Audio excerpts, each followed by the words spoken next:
I'm 33 years old and my wife is 27. We tied the knot 6 months ago after a year of dating. We initially met online, and after a few dates, we decided to commit to a serious relationship, which swiftly led to marriage. I consider myself a bit of a nerd. When an attractive girl, who told me she loved me, expressed interest, I was completely enamored. I would have done anything for her, and she knew it. I have a demanding job since I own a small business, which requires frequent travel. During the week, I'm rarely at home. Before taxes, I was making $150,000 a year and she wasn't employed. Essentially, she depended on me entirely for her livelihood. She's somewhat lazy, but I didn't think much of it because I allowed it to happen. She was never one to engage in household chores, cooking, or cleaning, so the lack of it didn't strike me as unusual. A few months into our marriage, my wife dropped the bombshell that she was pregnant. Unfortunately, I was out of town at the time, so I had to drop everything and rush back home. The following day, I took her to a clinic that confirmed she was 2 months pregnant. A week later, I came home from the office to retrieve something for a job I was about to undertake. I noticed my wife's car in the garage, indicating she was at home. As I opened the door, I heard noises emanating from the bedroom, and I followed the escalating sounds. Before reaching the bedroom, I already had a sinking feeling about what was happening. To make matters worse, they left the door wide open, so I walked in to find her engaging in an intimate act with another man. The first words out of her mouth were that it wasn't what it appeared to be. Keep in mind that she was 2 months pregnant at the time. I couldn't put into words how I felt watching her with another man in our own bedroom. I had been mentally preparing to become a father and had built my world around her, making every effort to ensure her comfort. Yet there she was, being unfaithful in our bedroom. That moment revealed her true nature. They both stared at me in shock as I turned away and left the room. She tried to convince me that I hadn't seen what I clearly witnessed, as if I were a gullible fool. I regained my composure and quickly retrieved what I needed before leaving. Before departing, I made it clear that she should be gone by the time I returned. On the drive back to work, I was a wreck. My thoughts were scattered, and I was fortunate not to have had an accident. I couldn't help but think about all the times she professed her love for me, now realizing it was all a facade. I had no inkling of her deceit, partly because my job kept me away during the week. She had played her part so convincingly that I never suspected a thing. She intended to have me support her throughout her pregnancy and then raise another man's child. My wife bombarded me with calls and left voicemails, but I chose not to answer. Upon reaching the office, I called a friend who waited for about 2 hours before going to my place. My friend informed me that she had left, taking essential belongings with her. Following that, I went to Home Depot and changed all the locks on the house. I later discovered that she was staying with her family, so I contacted my lawyer and served her with divorce papers. My lawyer emphasized the importance of keeping silent.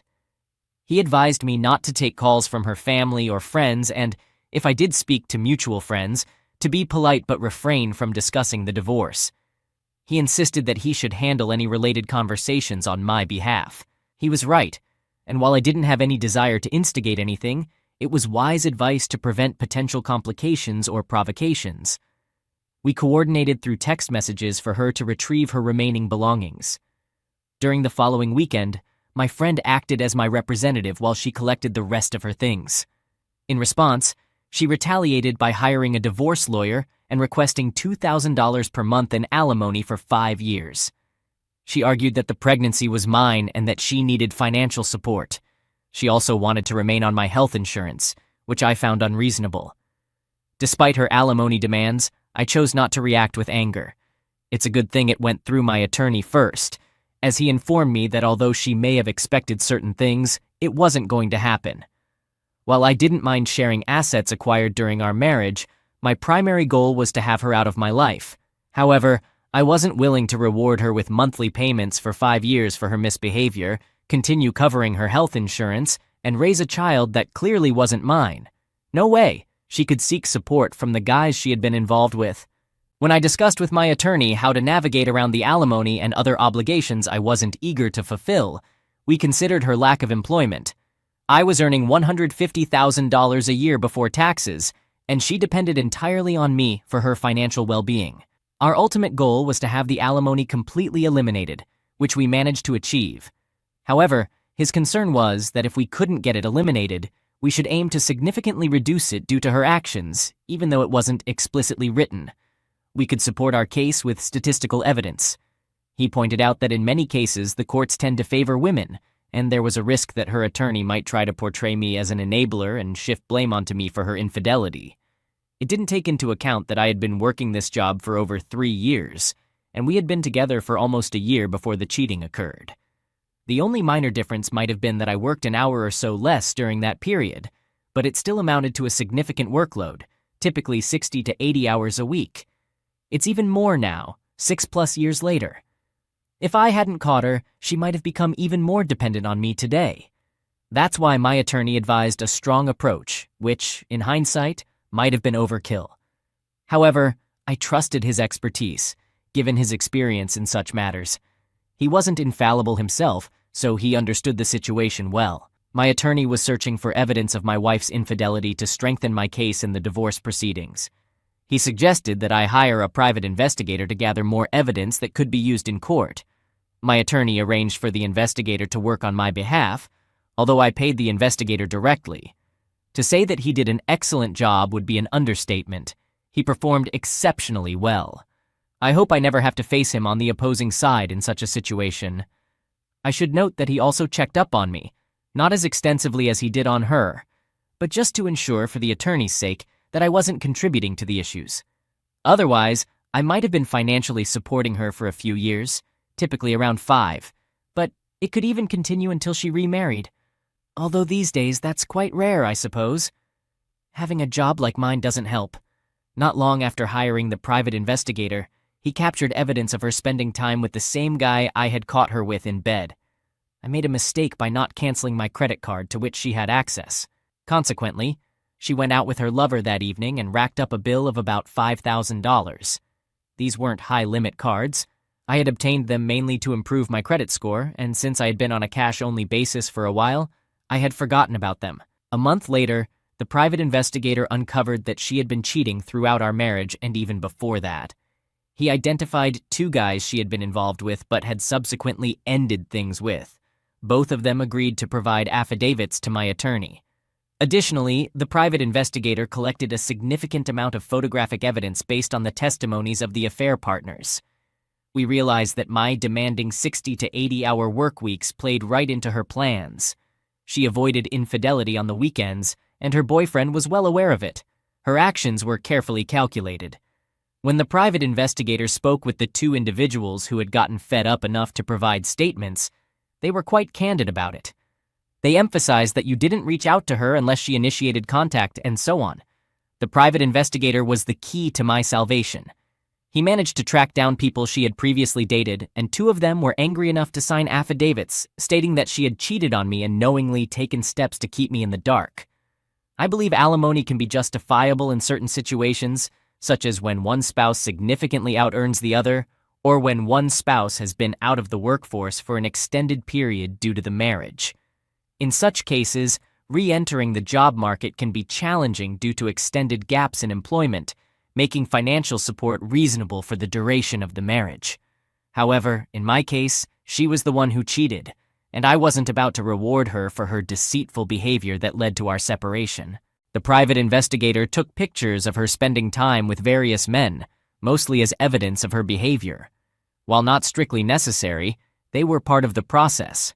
By speaking with some of these men, he traced back to 2 individuals who felt scorned by her because she had ended their relationships.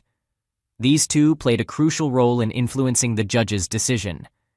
They not only confirmed that they had been involved with her while we were married, and one had even been with her before our wedding, but they also attested to her deception tactics, such as not calling during weekends when I was home, never coming to the house, and insisting that I not call her until she contacted me, among other things. Roughly a month after I asked her to leave, the private investigator discovered that she had gone to a club and was spending time with about 10 men in a back room. This would have been around 3 months into her pregnancy. I had 0 contact with her from the moment I caught her until our court date, although I did receive calls from my family. I should mention that her calls kept coming, and about a month after the divorce was finalized and she lost, my ex-father-in-law reached out. He accused me of ruining his daughter's life, and I allowed him to vent before offering to have my attorney send him a copy of the data collected by the private investigator. She, of course, painted me as the one who had been unfaithful, even claiming that I was the one she had caught in bed with one of her female friends. He reluctantly agreed. My lawyer reviewed the data with the names of the men withheld, and he called me back about 2 weeks later. He apologized for yelling at me, and all contact from her family finally ceased. In essence, it was the private investigator who uncovered everything through his research, while the attorney organized the evidence for the legal proceedings. According to my attorney at the time, the court typically tends to favor women, especially in cases involving children, which I couldn't have. So I consider myself fortunate to have avoided a more complex situation. However, my lawyer cautioned that we needed to provide irrefutable proof that she was the cause of our divorce to reduce or eliminate the financial obligations. With the assistance of the private investigator and a few individuals she had angered along the way, we were able to do just that. I still crack lawyer jokes from time to time, but honestly, they are worth every penny and then some. As for private investigators, I'll never make fun of the really good ones. He uncovered information I had never been aware of. During the divorce, I didn't seek reimbursement for her running up my credit cards. I was earning a good income, around $150,000 before taxes at the time, which has since increased to $250,000 before taxes a year. I decided to pay off those credit card charges and considered it a costly mistake since I hadn't canceled them, making me legally responsible for the expenses. Pursuing her for the money would have been futile. I wouldn't have recovered anything. Essentially, I just wanted to put it all behind me. That's why I allowed her to take her belongings, most of the items we acquired together, as well as the gifts I had given her. I wanted her out of my life and the reminders of our marriage out of my house, among other things. The only thing I absolutely didn't want to do was pay her $2,000 a month for approximately 5 years, which my attorney said was the typical outcome. I also didn't want any involvement with her unborn child. I felt it would be an insult to me and a way of rewarding and condoning her behavior, essentially funding it further for the duration of the payments. As for the other costs, I was willing to bear them in exchange for a swift resolution and her removal from my life. I believed she was playing some sort of game, and I considered this expense a means to ensure that I met the required time frame. At the time of the divorce, it took 6 months and 1 day to complete the entire process in California. Now it's something like 6 weeks if there's no contest. Surprisingly, my divorce was emotionally taxing, and I don't share this to seek sympathy. Instead, I hope that my story might help someone else learn from it or recognize signs that I missed. Looking back, I sometimes wonder if there were subtle hints I didn't pick up on due to my blindness at the time. I still analyze the situation, but I didn't want to engage in a drawn-out battle. In total, the attorney's fees amounted to about $12,000, roughly equivalent to 6 months' worth of alimony payments. The attorney informed me that I would likely have to make monthly payments to her for about 5 years. So I saved a substantial amount of money on that for sure. It could have potentially extended even longer depending on the judge's decision. She didn't end up receiving the $2,000 per month once the judge heard all the details during the final divorce hearing. Since the divorce was finalized, I haven't encountered her again, but I'm aware that she's in Arizona because she attempted to apply for credit in my name there 3 times. I can't be certain if she chose to proceed with the pregnancy, but I'm highly confident that the child wasn't mine. It's likely that she was trying to deceive me into raising another man's child. I acknowledge that I was manipulated, and I take responsibility for my part in it. Every day she has to live with the consequences of her actions likely makes it more difficult for her, even though she doesn't know me anymore.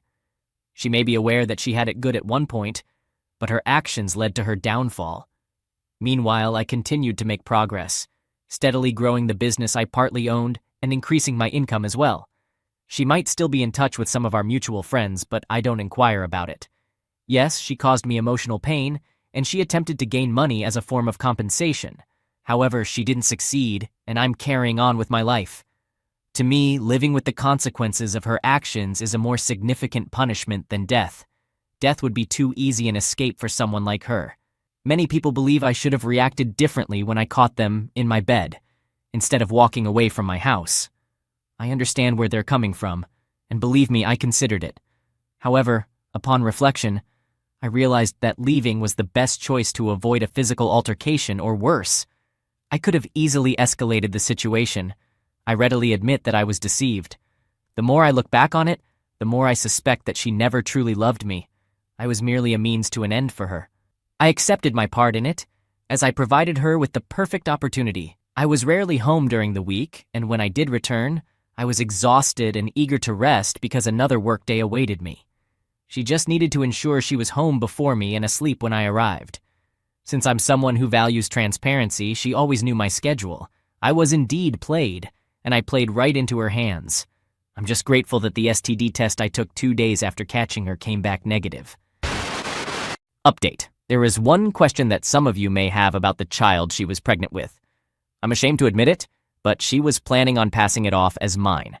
I didn't sign the birth certificate, and I didn't even make her take a DNA test after the divorce. The truth emerged once the baby was born, and it turned out to be Asian, not a surprise I had been expecting.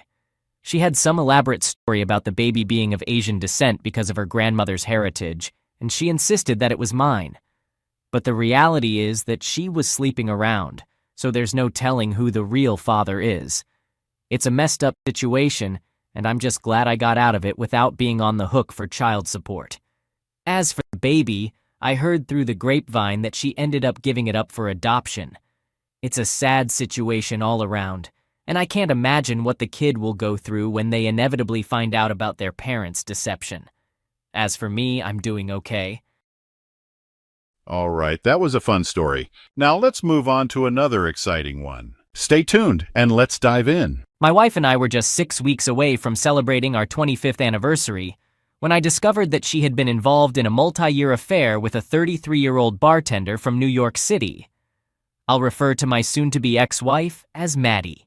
She's 48 and I'm 49, and we have one adult child, our 24-year-old son.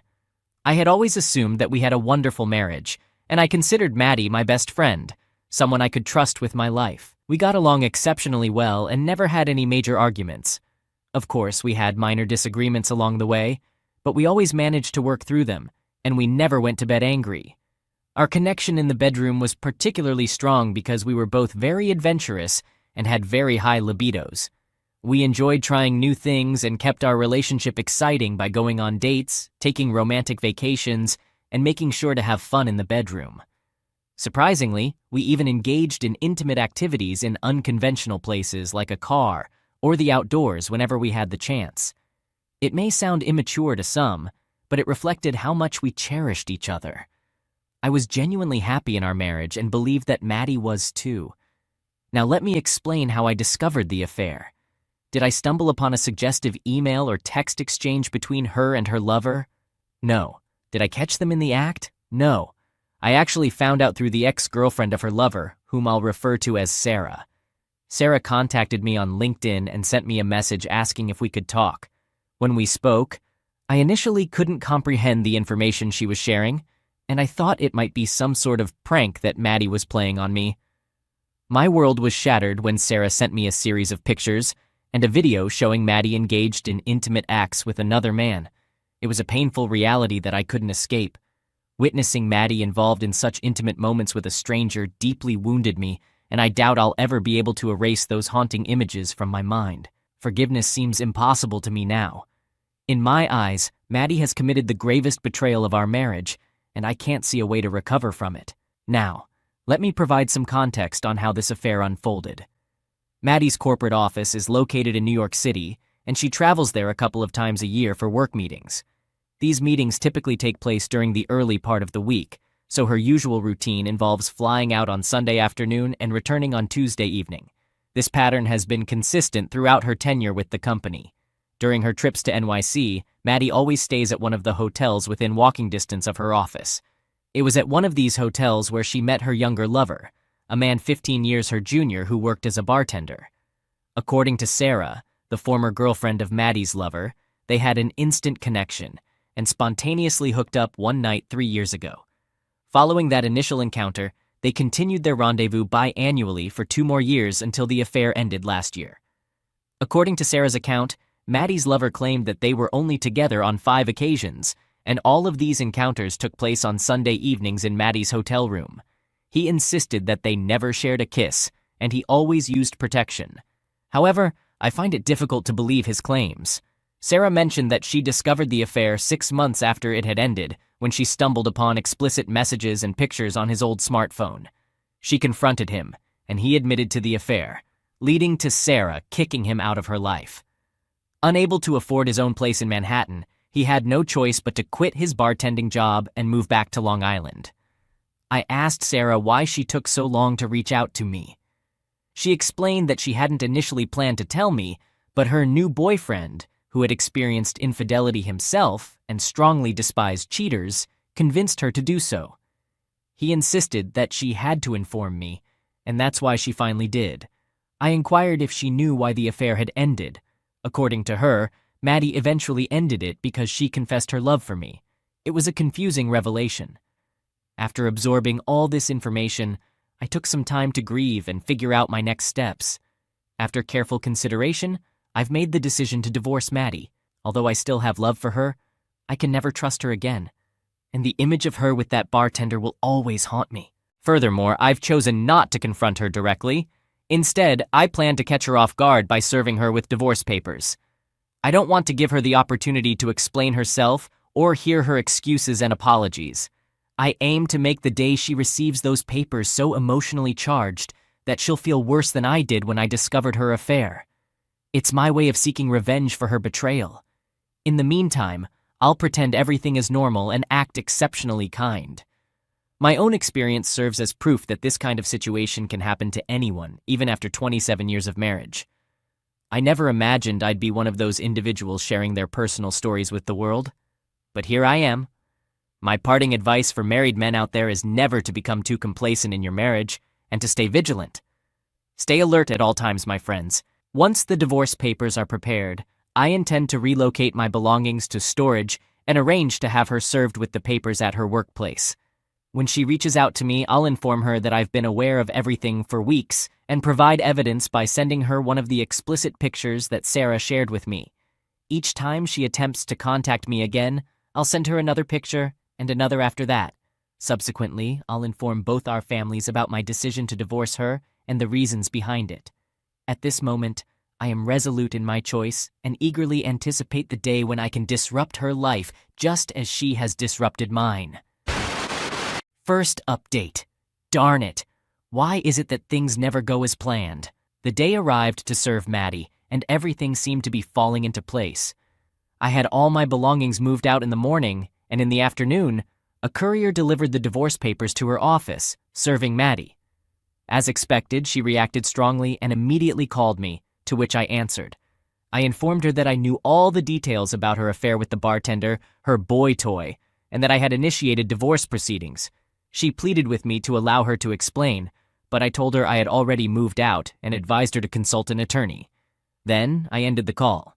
As I had anticipated, she started calling me repeatedly, and in response I sent her the first photo. With each subsequent attempt to contact me, I forwarded another picture. At that moment, everything was unfolding just as I had planned. Later that evening, I phoned my son and shared the news with him. He was taken aback and understandably upset. He inquired if there was any chance of reconciling, to which I replied, "No, not after what she did." I emphasized to him, "Son, never stay with a cheater." After our conversation, I was about to call my parents when my mom contacted me. She informed me that Maddie had just left their house, where she had been frantically searching for me. While at my parents' house, Maddie confessed everything to them and revealed that she had been undergoing counseling since ending the affair last year. She disclosed that she had been diagnosed with a sex obsession, claiming that her infidelity was a result of this mental addiction that made it difficult for her to resist sexual temptation. Can you believe this? Afterward, I went to my parents' house to have a conversation with them. To my frustration, both of them attempted to dissuade me from divorcing Maddie. They weren't endorsing her actions, but they pointed out that it meant something significant that she had independently terminated the affair and sought treatment. My mom, in particular, was quite vocal about it, and Dad also tried to soften my stance. I told them that a person should never remain in a relationship with a cheater, and I was taken aback and disappointed by their response. I expressed my view that labeling her actions as a result of addiction was merely an excuse for her infidelity. In my opinion, I believe in the saying that if you commit a wrongdoing, you must face the consequences. The ultimate consequence or penalty for marital infidelity is divorce, and that's the path I intend to take.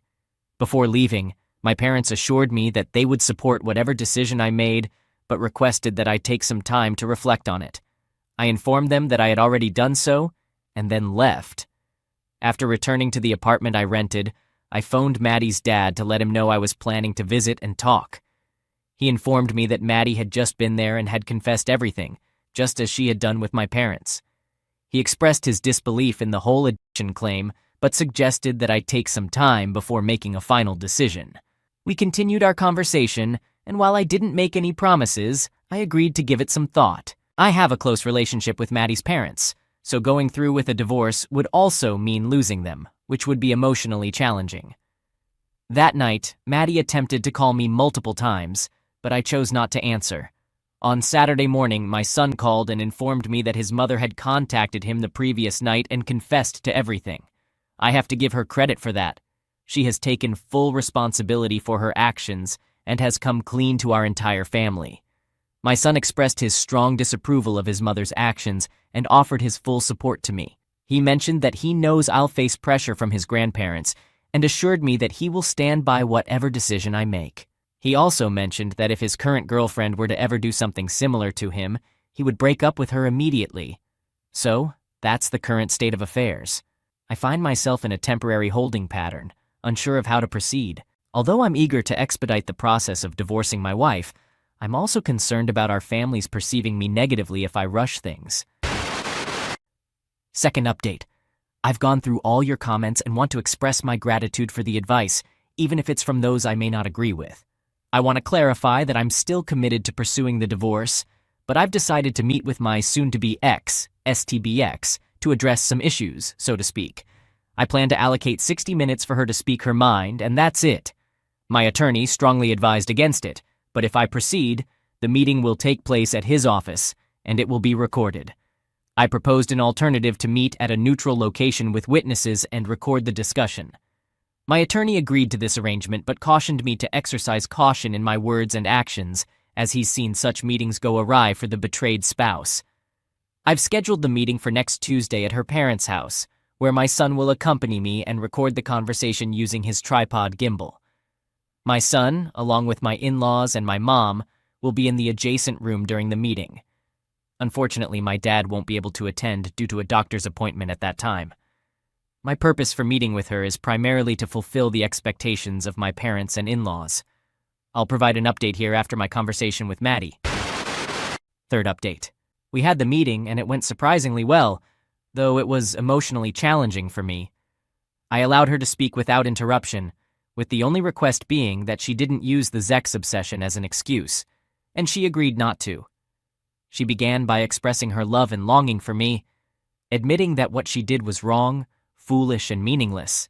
After her initial statements, she looked at me and I simply responded with an okay, and a look that implied, "Is there more?" She went on to explain that she had a moment of clarity last year after continuing the affair for 2 years, and since then, she had been undergoing therapy. She confessed that she had concealed all of this from me because she feared losing me. Maddie mentioned that therapy had been beneficial and that her therapist believed she had worked through the underlying issues that led her to cheat. I questioned whether her therapist considered this a temporary fix, and she confirmed that it was. I followed up by asking her how she would handle a similar situation if another young bartender came into the picture. She simply gazed at me, and tears welled up in her eyes. I reminded her that the clock was ticking, prompting her to continue. She shifted the conversation towards my happiness during our marriage and whether there was anything more she could have done for me. I acknowledged that I had been content before the affair, but noted that there were fundamental aspects she could have improved, namely trustworthiness and loyalty. Maddie insisted that she had been loyal and loved only me. I gave her a skeptical glance and burst out laughing in her face. She attempted to justify her actions, but it didn't go over well. She claimed that she only cheated when she was away, so she never neglected me. She also tried to argue that the absence of kissing and the use of rubber somehow made a difference. It was quite absurd, and she seemed to expect me to be impressed. I urged her to listen to herself as she sounded utterly ridiculous. She clarified that she wasn't defending her actions, just attempting to explain her thought process. I questioned why she had done it if she was supposedly happy with our relationship. She admitted that she was simply enticed by the idea of a young, attractive man being physically interested in her. Despite my making her feel beautiful, she believed she was no longer attractive. At this point, 45 minutes had elapsed, and I reminded her that she had only 15 minutes left to present her case. She proposed that if I gave her another chance, we could return to where we were before. I reiterated that it was impossible because I could never trust her, and the mental image of her with her boy toy would haunt me every time I looked at her. In desperation, she suggested the idea of a one-sided open relationship. She proposed that I could do whatever I pleased with whomever I wished, while she would remain faithful to me. I swiftly rejected this notion, emphasizing that I was not like her. This brought her to tears, and she spent the remaining time pleading for me to take her back. I simply allowed her to cry and beg without uttering a word. When the hour was up, I got up, picked up the gimbal with my son's phone attached, and exited the room. Before departing, I had my son use the Dropbox app to send me the video, and then I left. Later that evening, Maddie sent me a text thanking me for meeting with her, but I chose not to respond. Now that I've completed that task, my plan is to contact my attorney tomorrow morning and instruct him to expedite the divorce proceedings. Final update. Our divorce was officially completed last Wednesday. We divided our assets equally, and Maddie chose to stay in our family home, buying out my share of the equity. She claims this decision is rooted in the belief that we might reunite and live together there again someday. The divorce process took a heavy emotional and mental toll on me. As time passed, my determination wavered, and I considered reconciling with Maddie on numerous occasions. However, I knew deep down that doing so would ultimately lead to misery. Adding to the complexity of the situation, during our initial hearing, the judge mandated 60 days of counseling for us. 60 days! She informed our attorneys that we had to complete these sessions before she would proceed with the case. I questioned my attorney about her authority to make such a demand, and he informed me that she indeed had the power to do so, and there wasn't much we could do to challenge it. He advised me against raising strong objections or filing any challenges, cautioning that it could potentially work against my favor as the judge might hold it against me. Thus, I endured 16 counseling sessions. From my perspective, this process was painful and felt futile. Maddie could have made the entire process more challenging and expensive, but she chose not to, and I was grateful for that. To express my gratitude, I took her out to dinner the day after our divorce was finalized and then returned to our house. Well, her house, for a nightcap. During our time together, we became physically intimate for the first time in over a year. It was a positive experience, and I felt content afterward. You might wonder how this makes sense. For me, it meant that I couldn't remain married to her after her infidelity, nor could I contemplate living with her again. However, that didn't mean I didn't desire her physically, because I did, and likely always will. We both recognize that our future relationship will primarily revolve around physical intimacy, somewhat like the connection she had with the bartender. She told me she could accept this arrangement for now, but expressed her desire for more, promising to keep trying. While I haven't started dating other women yet, it's in my plans, and Maddie is aware of this. I explained to Maddie that if one of these relationships becomes serious, I will end our physical relationship. She understood but didn't want to dwell on it, and expressed her commitment to remaining monogamous with me even if I find someone else. Although I miss the way things used to be, I appreciate the new arrangement we have. For the first time in a while, I feel positive about myself and the future.